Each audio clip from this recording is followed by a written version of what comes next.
Well, thanks so much for being here. You know, 1 year ago today, Joe Biden took the oath of office as President of the United States. And we're here to tell you that after 1 year, and you take a look at that year, it has been a year of failure on item after item after item after item. Joe Biden came into office and he promised he was going to unite the country, and he said he was going to put COVID behind us. So what happened? The country's massively divided as a result of President Biden, and he's left behind all of the major issues that the American people care about. Of course, number one is inflation. So what happened? Well, on day number one, he killed the Keystone XL pipeline, attacked oil, gas, and coal, made us more dependent on foreign sources of energy, and as a result, people today are paying $1 more a gallon for gasoline than they were the day that Joe Biden became President of the United States. They then did a so-called COVID relief bill, $2 trillion added to spending, added to the debt, which brought about inflation. We said it was going to happen. They said it would be transitory. They said for 8 months in a row it was going to be transitory. It's not been transitory. We are now at a 40-year high of inflation in the United States.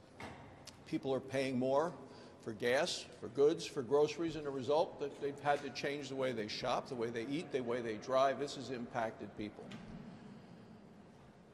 And the other part of this so-called COVID relief bill, which was supposed to go for COVID relief, for testing and treatments and things like that, this administration was woefully unprepared when the Omicron variant arrived. It was a scavenger hunt for testing. Long lines, empty shelves. That's what the administration brought. One of the things that didn't come up in the press conference yesterday was crime in the cities. And we have murder rates skyrocketing across the country at the same time that the Democrats continue to call to defund the police. No one yesterday at the press conference asked the president about going to the southern border. But so many executive orders just opened the southern border to the point that 2 million illegal immigrants have come into this country since he's been president. And we're talking about criminals, drug dealers, gang members. They never addressed the issue that fentanyl is now the #1 killer in the United States of people between the ages of 18 and 45. That should have come up yesterday in another area in which the president has failed. And then there is Afghanistan, for which the president did not apologize. On one day in August, we had the greatest loss of military lives in combat in the last decade. The president failed to protect our troops and failed to protect the Americans that were left behind after all of the troops left. And the president called an extraordinary success. Chairman of the Joint Chiefs of Staff called it a strategic failure. So today our friends don't trust us, our enemies don't fear us, and the president's only solution seems to be to pass another $5 trillion bill, his so-called Build Back Better, this reckless tax and spending bill, which I know is going to make inflation worse. And then, of course, he goes after ballots and states and tries to have Washington take over elections. And if you're not for him on those things, you're either a racist or a traitor, probably both. Look, we have a president who is weak, who's overwhelmed, who's ineffective. And I look at this, and to me, that ends up as Biden's year of failure.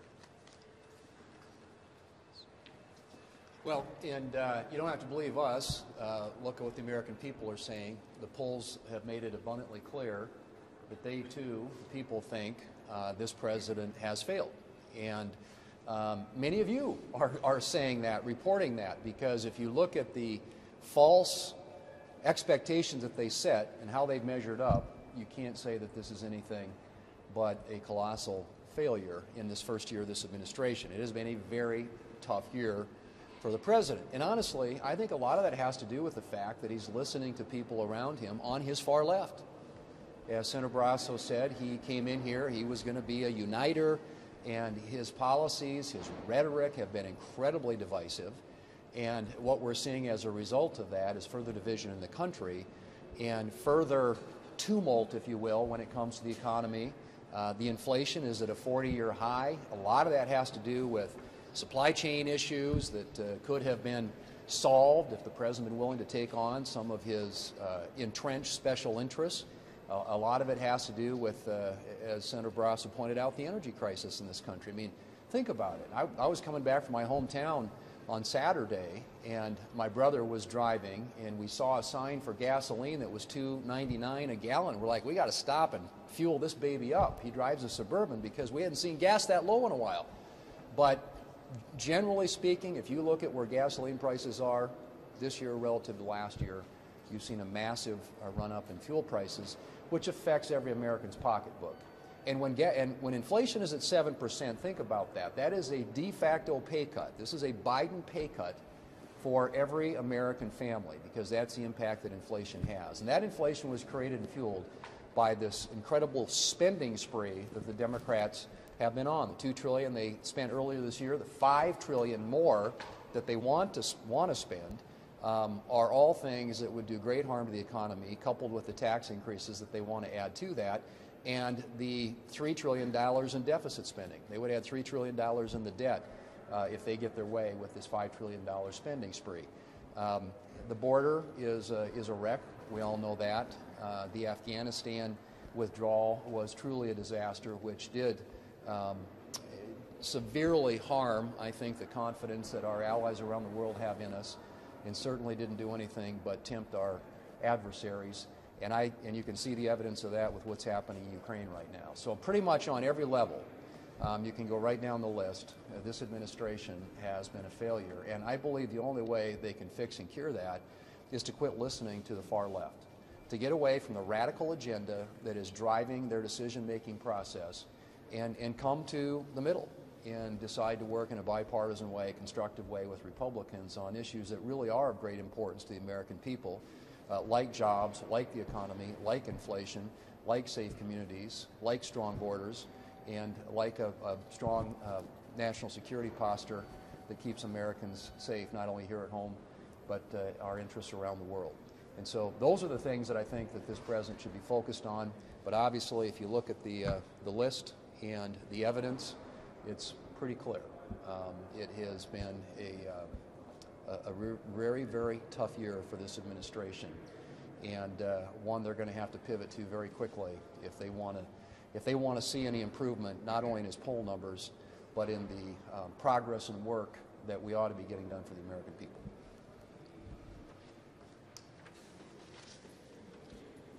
So it was just a year ago that so many of us were attending the inauguration, and we were all milling around just right down a floor down here and getting ready for the inauguration ceremony. I think there were a lot of Americans that were very optimistic about what might come in the Biden administration. You know, I was hearing that at home. They were hoping that our country could heal, come together, and even President Biden had stated that during his inauguration speech, that he was going to bring our nation together and he would be a president for all.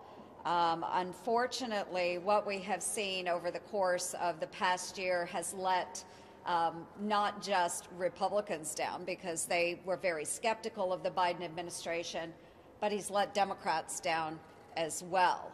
All Americans. We have a very divided country right now, a lot of divisive rhetoric that is out there. But if you look at what is affecting our American family, you know, the kitchen table politics all across this country, inflation is the highest it has been in 40 years.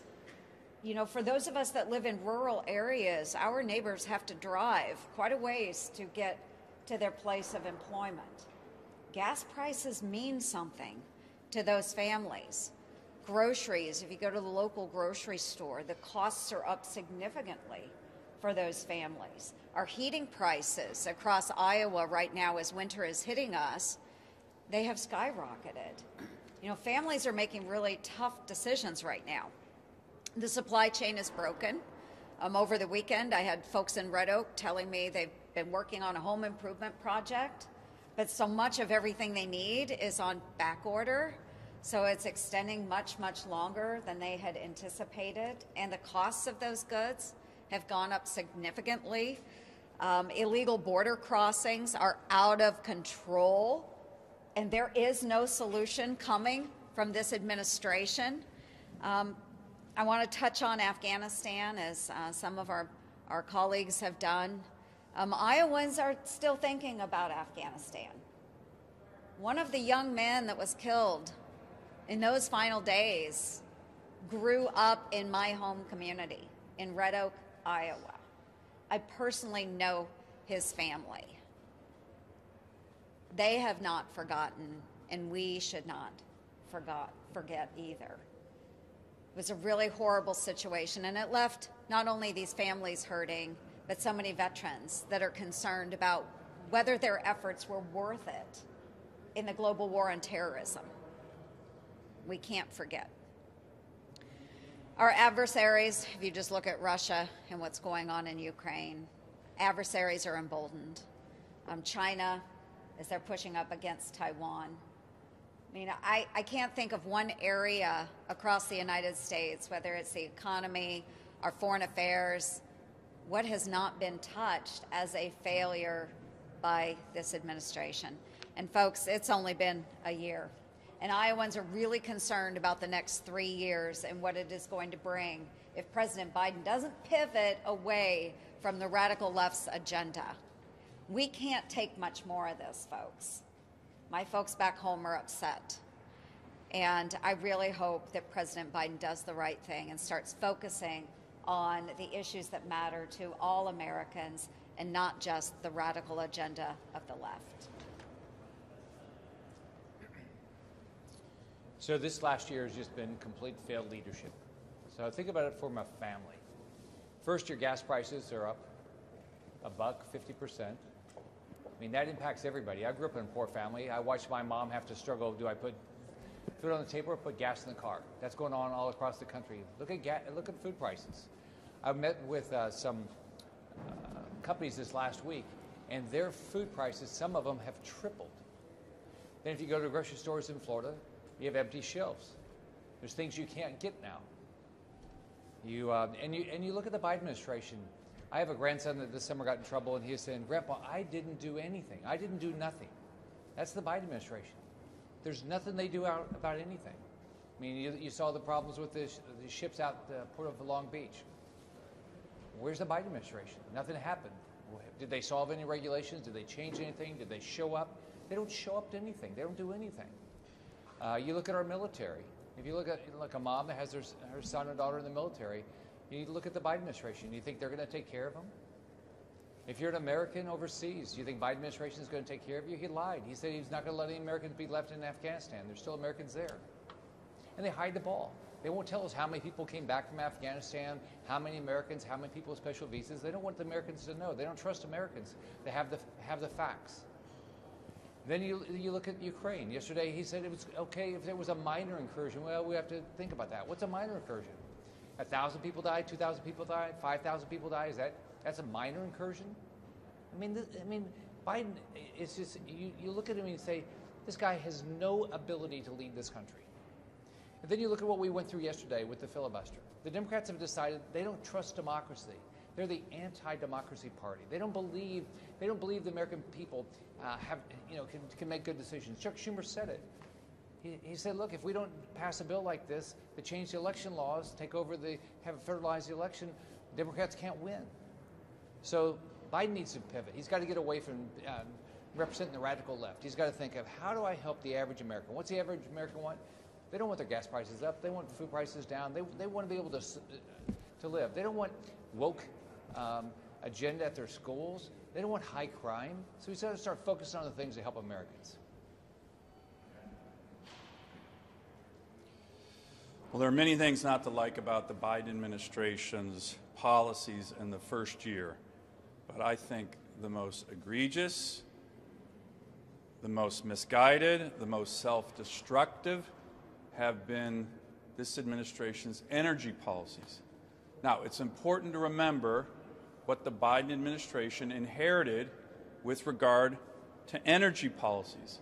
Over 4 years of the Trump administration, and even beyond that, Republicans in control of the Senate, we finally achieved a decades-long bipartisan goal for the United States of America: energy independence.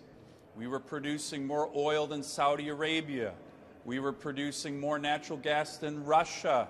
We were the leader in producing renewables, all while dramatically reducing greenhouse gas emissions almost 15% since 2005, more than any major economy in the world.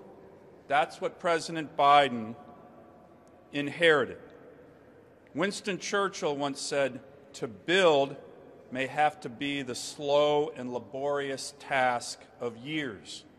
To destroy can be the thoughtless act of a single day." And so this administration, in a thoughtless act and many actions, has sought to destroy American energy independence. How have they done that? By restricting the production of American energy. We see it everywhere. At the same time, they beg OPEC for more energy production. We're importing twice as much oil from Russia today as we were a year ago. By killing key infrastructure like the Keystone Pipeline and then approving pipelines like Putin's pipeline, Nord Stream 2, and then by strong-arming American financial institutions with their climate czars like Gina McCarthy and John Kerry and their regulatory approach to not invest in American energy. It's crazy. So, what's the predictable result? You know it. You've heard it here. High energy prices for American working families, some of which they purposely are trying to hoist on Americans. Pink slip for American energy workers. Talk to the building trades, the unions, the great unions that build American energy infrastructure. And empowering adversaries like Putin who use energy as a weapon. I think it's safe to say that never in the field of American politics has a White House done so much, so quickly, to undermine American interests across so many areas.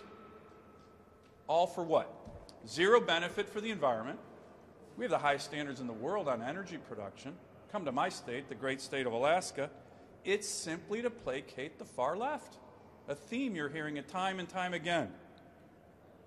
And one final thing on this. This is very personal to me and the great people of Alaska who I have the honor of representing. Why? We are ground zero for the Biden administration's war on American energy and working families. This administration has issued 21 executive orders and executive actions solely focused on Alaska. 21. My state is being crushed by these guys. Imagine a Republican administration coming in and issuing 21 executive orders and actions against puny little Delaware. If Joe Biden were still senator, he'd be on the Senate floor raising hell every day. It's unbelievable what's happening in the great state of Alaska. The Alaska delegation has requested a meeting with the President of the United States calling for a ceasefire on the war on American energy and Alaskan working families, but he needs to stop it across the board for the benefit of our country. I think it's extremely important to understand that these failures, they didn't just happen. These failures are the direct result of Biden administration policies and Democrat governance. Inflation, a record for the last 40 years is 7%. COVID, with the vaccine, more deaths in 2021 than we had in 2020. The border, a record flow of illegal immigration. Afghanistan, the dangerous and humiliating surrender that's emboldened our enemies. Take a look at what's happening in Ukraine right now. And of course, crime, rising crime. Let me just hit on three of these. Inflation. As much as President Biden, as a candidate, promised he would never increase taxes on the middle class, inflation is the Democrat tax on the middle class, wiping out their wage gains. And again, it didn't just happen. $2 trillion of additional COVID relief, when we had $1 trillion unspent A lot of that money being spent to pay people not to work, exacerbating our supply shortage. So there you go. Way too many dollars chasing too few goods, and you got 7% inflation. The border. I couldn't believe yesterday in his press conference, President Biden said, it's just seasonal migration. Nothing has changed. No, he completely dismantled the successful policies of the previous administration. It's probably costing us more not to build the wall than to have completed it. He caused this flood of illegal immigration, and with it, the sex trafficking, the human trafficking, the drug trafficking, all the depredations that come along, the gangs, all those depredations come along with illegal flow. This was caused by President Biden's policies, Democrat governance. And I just have to quick talk about crime. Our current vice president urged people to donate to a fund to bail out the Minneapolis rioters.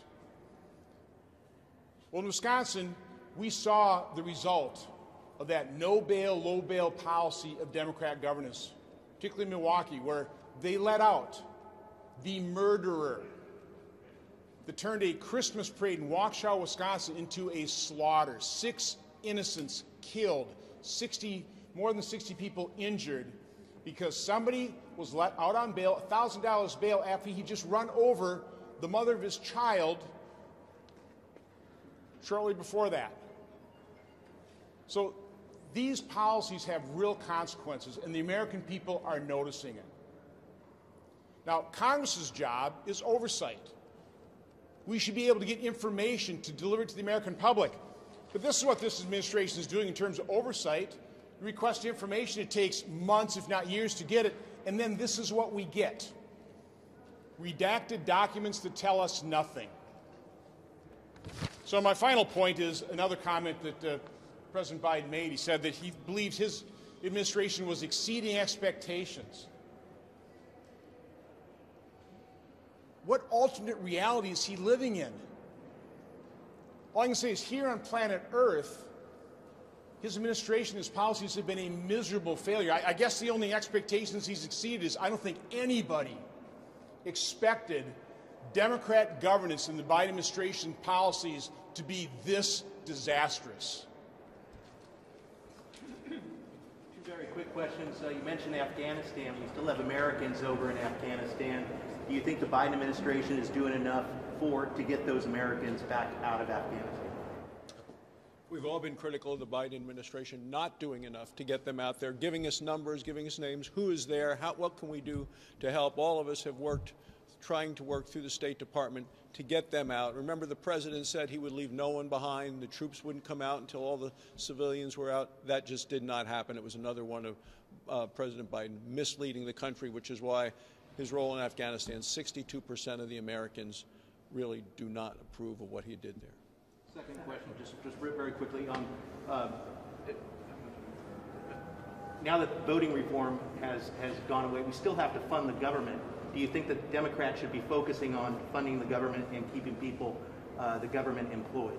Well, Senator Shelby is working from the Republican standpoint with Senator Leahy on making sure that we can get the government continued to stay open and funded. Yeah. Senator, Leader McConnell said yesterday that Republicans don't plan on putting forth an agenda ahead of the midterms. Instead, they're going to use the midterms as kind of like an indictment on Democratic running the House and the Senate and President Biden's leadership.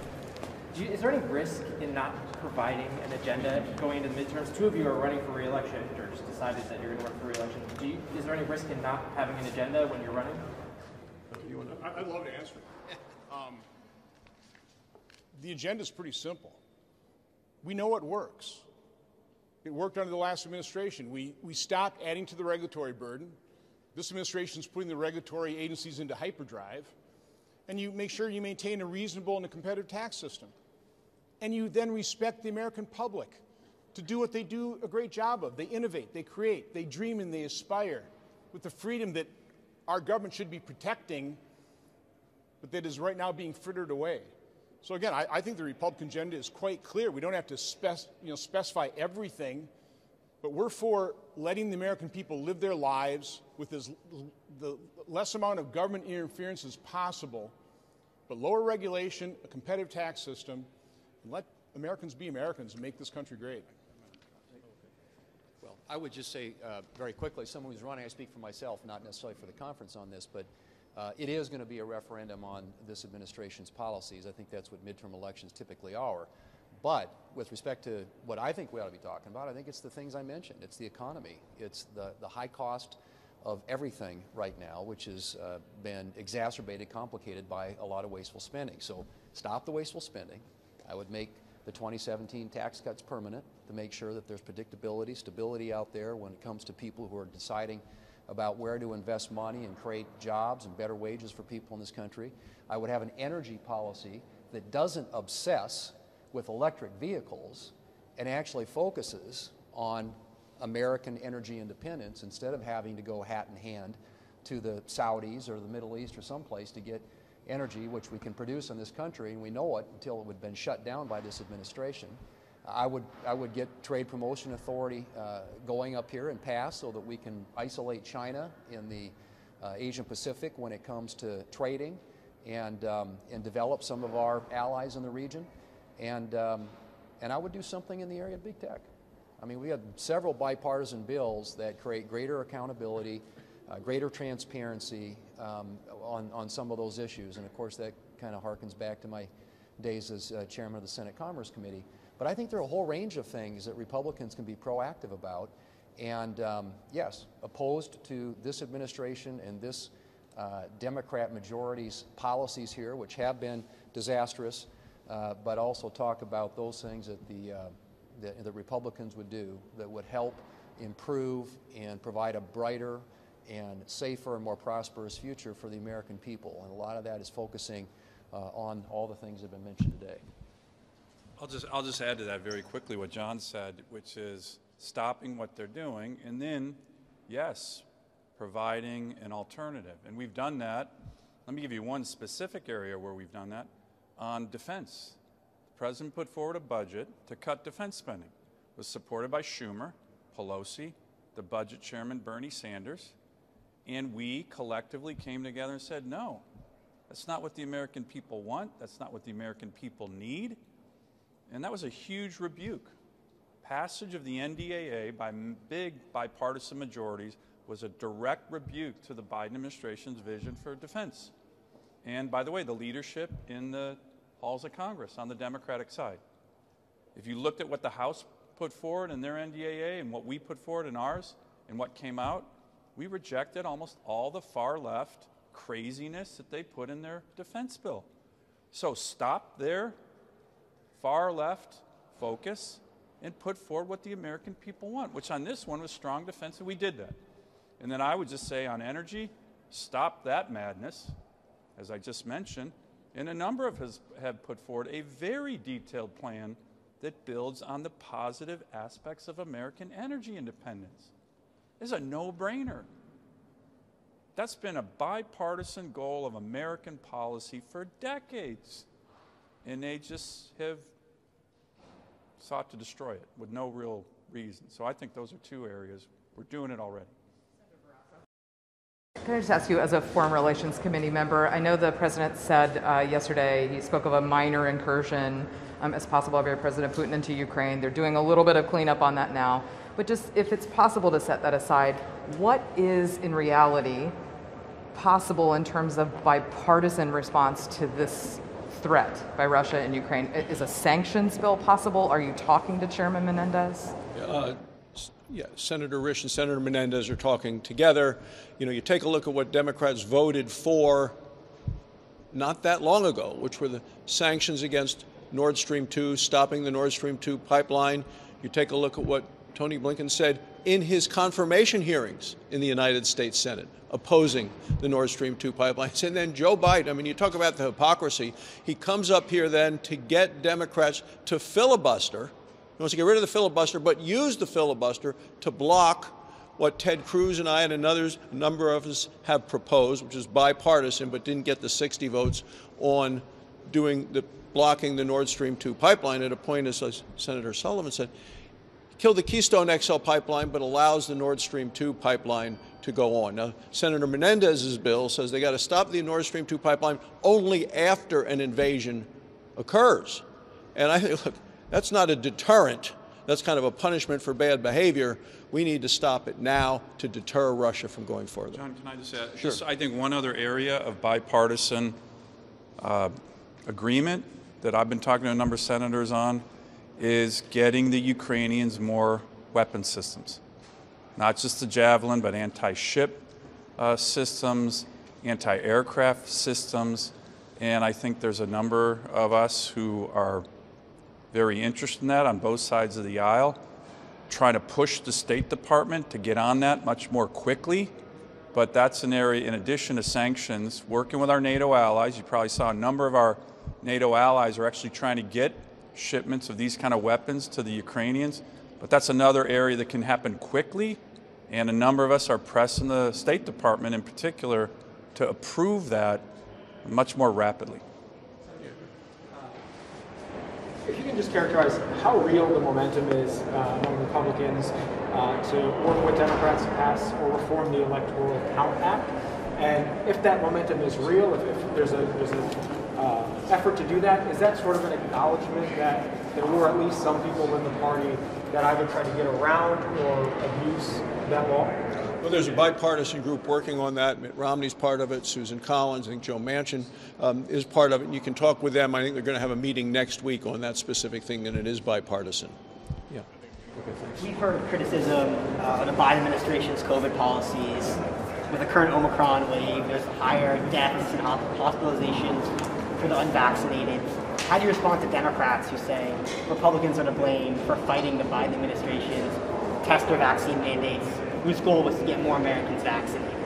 Well, number one, I'm a doctor. I'm fully vaccinated, and my wife, our family, had the additional booster shot. I believe in vaccines. I oppose the mandate. I think it is a huge overreach by government, that the government doesn't have a right to come into your home and tell you you need to have a vaccine. That's for you to decide, talking with your healthcare providers and others, and making that decision for you and your family. The Biden administration spent an awful lot of money in March and under the name of COVID relief. But the more people have died of COVID under the Biden administration than over the previous administration. People fact check that. That can't be right. Well, it is right. And that happened actually sometime last year. So we want to get this behind us. Joe Biden ran for president saying he was going to put it behind us. He failed woefully. They failed in testing. They failed in treatment. He was so fixated, had tunnel vision on the mandate, that he ignored the real needs, which are the testing and the treatment for people that did test positive. Anyway, I think it's like last question. Thank you. President Trump has criticized the question of legitimacy of the last election, and then yesterday, President Biden said that the midterms could be illegitimate. What message does it show the American people that the last two presidents could question the legitimacy of our election? When I look at what Joe Biden said yesterday, that says he's a guy that knows he's going to get beaten badly, knows he's going to lose the House, lose the Senate, and he just wants to say, don't blame me. It was the system itself. I know what people are asking for in Wyoming: ballot integrity, ballot accountability, ballot security, and that's done best when the states run their own elections and have voter ID, not when Washington has a big bill like they tried to pass in the United States Senate by the Democrats, removing voter ID. The president's spokeswoman was on television this morning saying people need more drop boxes for their ballots. There are mailboxes all over the country. There are post offices everywhere. Mail-in ballots exist, and it's a lot easier to vote, certainly in Wyoming or in Georgia, than it is in President Biden's home state of Delaware or Chuck Schumer's home state of New York. And they ought to try to clean up what's going on in their states before they start pointing fingers at other states. Thanks so much. Thank you. Nice picture.